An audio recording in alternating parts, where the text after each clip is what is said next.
हम मौजूद हैं भोपाल के कांग्रेस के प्रदेश कार्यालय में, जहां हमारे साथ चर्चा करने के लिए रवि वर्मा जी हैं, जो कि कांग्रेस के प्रदेश प्रवक्ता हैं। हम उनसे जानेंगे कि 4 जून को क्या समीकरण रहने वाले हैं और कांग्रेस की क्या तैयारियां चुनाव के पहले रहीं। क्या कांग्रेस इस बार अपना रिपोर्ट कार्ड जारी करने वाली है? तो सर, किस प्रकार की तैयारियां रही 4 जून को? क्या आप समीकरण आने वाले हैं? देखिए, समीकरण बिल्कुल स्पष्ट है। इस देश में, मध्य प्रदेश में जिस तरीके से भारतीय जनता पार्टी की लूट चली, लगातार वादों के और गारंटियों के नाम पर छला गया, लेकिन वहीं दूसरी ओर युवाओं ने देखा कि 2 करोड़ रोजगार देने की बात थी, जो कहीं मिला नहीं। लेकिन भारतीय जनता पार्टी ने रोजगार के नाम पर दिया क्या? सिर्फ पकोड़े तलना। महिला सुरक्षा गारंटी की बात थी, लेकिन महिलाओं को सुरक्षा मिली नहीं।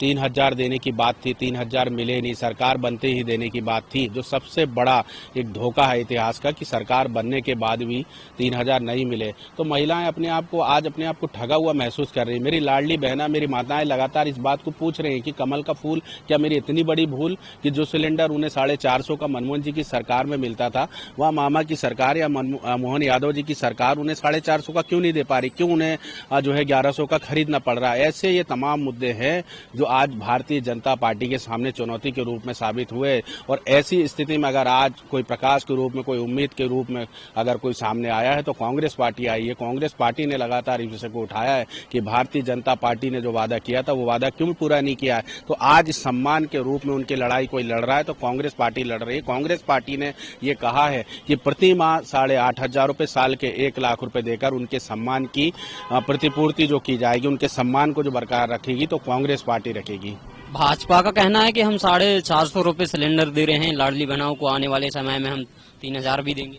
देखिए, देना और करना, कहना और करना, ये दोनों में बहुत अंतर है। भारतीय जनता पार्टी कहती तो बहुत कुछ, और क्या नहीं कहा गया इस देश में। मेरा ये सवाल है और ये जायज, और आज इसका मुझे ऐसा लगता है कि देश के आम जनमानस में ये सवाल पूरा स्टेब्लिश हो चुका है। युवा कह रहे हैं ना कि 2 करोड़ रोजगार देने की बात थी, वो रोजगार कहाँ है? रोजगार के बदले मिला क्या? व्यापम घोटाला, नर्सिंग घोटाला, कृषि विस्तारक जो परीक्षा थी घोटाला। भारतीय जनता पार्टी के जो विधायक थे, उनके घोटालों से ही जो है, उनके कॉलेज में ही इस तरह के घोटाले हुए।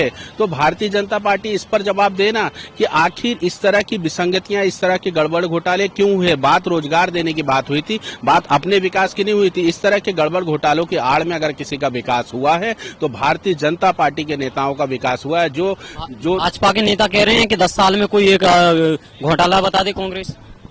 घोटाला हुआ है, बिल्कुल घोटाला हुआ। पटवारी घोटाला में हुआ। प्रदेश की सम्मानित मीडिया, आप जैसे पत्रकार साथियों ने जब इस बात को उठाया, और जो फर्जी तरीके से पास हुए जो थे उसमें परीक्षार्थी, वो कॉमन से सवालों का जवाब नहीं दे पाए। और एक ही कॉलेज में टॉपर्स क्यों पाए जा रहे हैं? वो भारतीय जनता पार्टी के विधायक का कॉलेज ही क्यों, अन्य जगह क्यों नहीं? तो ये सवाल है कि गड़बड़ घोटाला तो हुआ है, इस पर भारतीय जनता पार्टी अपना स्पष्टीकरण दे। देखिए, 2013 से अभी तक आपके लगभग 35+ विधायक जो भाजपा में शामिल हुए हैं, उस पर क्या कहेंगे? देखिए, भारतीय जनता पार्टी जिस तरीके से आज लगातार विपक्ष मुक्त चुनाव कराना चाहती है, विपक्ष मुक्त देश चाहती है, पार्टी चाहती है, लेकिन उसने किस तरीके से लोगों को शामिल कराया, देना होगा कि बिना किसी कारण, बिना किसी अकारण के ही लोगों के घर ईडी सीबीआई भेजना, उनके काम धंधों पे चोट करना और दल बदल करा के वो अपनी पार्टी में प्रवेश कराती है। आज ऐसे सवाल भी उठ रहे हैं कि उनका दम्भ घुट रहा है, वो अपने आप को घुटन महसूस हो रहे हैं। लेकिन प्रदेश अध्यक्ष ने हमारे ये भी कहा है कि जो भगोड़े हैं, जो जा चुके हैं, ऐसे लोगों के लिए कांग्रेस पार्टी के दरवाजे हमेशा के लिए बंद है। जो लोग आज इस देश की सोच के साथ नहीं चल सकते हैं, जो लोग पार्टी की संघर्ष के साथ नहीं चल सकते हैं, जो जनता के हक अधिकारों के लिए नहीं चल सकते, उनके हक अधिकारों की लड़ाई नहीं लड़ सकते हैं, और अगर वो केवल पार्टी के बुरे दिनों में अगर छोड़कर जा रहे हैं, अपनी स्वार्थ सिद्धि को लेकर जा रहे हैं, या भाजपा के प्रलोभन में जा रहे हैं, तो ये जनता ये दोनों जो है तरफ से देख रही है कि आखिर कौन जनता के हित में है, कौन जनता के अनहित में है। देखिए, जिस प्रकार से लगातार भाजपा में शामिल हो रहे हैं कांग्रेस के कार्यकर्ता, भाजपा का दावा है कि लगभग 7 लाख कार्यकर्ता भाजपा में शामिल हुए हैं, तो उस पर आप क्या कहना चाहेंगे? क्या पूरा दोष भाजपा का है या कांग्रेस पूरा दोष भाजपा पे थोप रही है? देखिए, इस देश में सबसे बड़ा झूठ किसी का मजबूत है तो वो भारतीय जनता पार्टी का झूठ है, जो लगातार झूठ बोलने का काम करती है, सुबह से लेकर शाम तक झूठ बोलने का काम करती है। शामिल कोई 2-4 लोग, 5 लोग होते हैं, उनको 2-4-5 हजार की जनसंख्या में बताया जाता है। मेरी स्पष्ट रूप से बात रही कि वो अपने पब्लिक डोमेन में आंकड़े जारी कर दे किसी पोर्टल पे कि इतने लोग जारी हुए। आज तक कुछ नहीं कहा, केवल मुंह चलाना और जोर जोर से चलाना और झूठ बोलना भारतीय जनता पार्टी का एक षड्यंत्र और षड्यंत्रकारी चेहरा मैं तो कहूंगा कि इस देश में अगर साबित हो चुका है तो भारतीय जनता पार्टी का है। अगर आप जाने आने की बात कर रहे हैं तो हमारे यहाँ भी मालूम है, अभी कुछ दिन पूर्व भारतीय जनता पार्टी के तमाम विधायक, मंत्री, उनके नेता छोड़कर दर्जनों गाड़ियों से सैकड़ों की तादाद में लोग आ रहे थे और किस तरीके से यहाँ भीड़ लगी हुई थी आप सबने देखा है। तो ये दल बदल का जो आज चलन चल रहा है या लोग कर रहे हैं, ये केवल स्वार्थ सिद्धि तक मैं इसे सीमित देखता हूँ। देखिए, अभी फिलहाल में 3 विधायकों ने पार्टी छोड़ी है, तो उनका क्या रहेगा? क्या वो अपने पद से इस्तीफा देंगे? देखिए, पार्टी ने इस पर विचार और मंथन किया है। इसका जो भी निर्णय है आप सबके बीच बिल्कुल रखा जाएगा।